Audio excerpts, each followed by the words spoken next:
दाइ नमस्ते। हजुर हजुर नमस्ते। के छ दाइको हालखबर? हजुर ठिकै छ। को बोल्नुभयो? केही टाइम अगाडि तपाईँले चाहिँ मलाई इन्क्वायरी गर्नुभएको थियो कि यहाँनिर प्रपर्टीको बारेमा। हजुर हजुर मैले भिडियो त हेरेको थिएँ दुबईको होइन।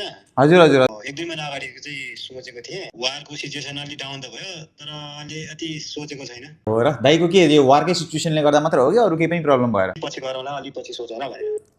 ए दाइ खास अब यस्तो छ क्या दाइ, सिचुएसन सबै कुराहरू तपाईँको नर्मल भइसक्यो र अर्को एउटा प्लस पोइन्ट के छ भन्दाखेरि दाइ तपाईँको दुबईलाई त्यत्तिकै सेफेस्ट सिटी भनिएको होइन दाइ। तपाईँको 5-6 हजारवटा तपाईँको मिसाइल आउँदाखेरि पनि तपाईँको 99.9% जति मिसाइलहरू सबै इन्टरसेप्ट भएको छ भनिसकेपछि हामीले त तपाईँको नर्मल लाइफ जिइरहेको छौँ कि दाइ। यहाँनिर अफिसहरू चलिरहेको छ, स्कुलहरू चलिरहेको छ होइन, तपाईँको चाहिँ मान्छेहरू तपाईँको बिचमा घुमिरहेको छन्, सबै कुराहरू नर्मल छ दाइ। तपाईँको चाहिँ बाहिरबाट मिडियाले त्यस्तो भन्ने हो दाइ। तपाईँ एकचोटि भिजिट नै गर्नुहुन्छ भने तपाईँले थाहा पाउनुहुन्छ कि तपाईँको कति सेफ छ दुबई भनेर क्या दाइ। ठिक छ, म पछि सोचौँला। अनि सोच्नु चाहिँ मैले अगाडि नै फ्यामिली नै सिफ्ट हुन सोचिरहेको थिएँ। ए हजुर। फेरि मेरो यता बिजनेस पनि छ कि। ए अब यस्तो गर्न मिल्छ नि दाइ, तपाईँको त फ्यामिली नै सिफ्ट गर्ने हो भने तपाईँको त बिजनेस सिफ्ट गर्न मिल्यो, तपाईँको चाहिँ फ्यामिली पनि सिफ्ट गर्न मिल्यो। तपाईँलाई थाहा छ कि थाहा छैन, तपाईँको चाहिँ गोल्डन भिजा लिन सकिन्छ दाइ, जुन चाहिँ तपाईँले चाहिँ लिनुभयो भने तपाईँले फुल फ्यामिलीलाई स्पोन्सर गरेर यहाँ लिएर आउनु सक्नुहुन्छ।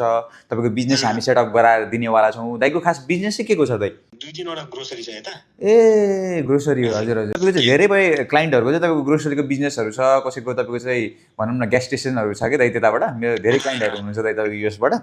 दाइले यतापट्टि सिफ्ट गर्ने सोच्नु भएको छ भने चाहिँ मसँग एउटा राम्रो अप्सन थियो दाइ। तपाईँको चाहिँ केमा बस्नुहुन्छ दाइ? तपाईँ अपार्टमेन्टमा बस्नुहुन्छ कि अब तपाईँको चाहिँ भिलासिला घर छ के छ दाइ त्यो कुरा चाहिँ? हजुर हजुर। के छ?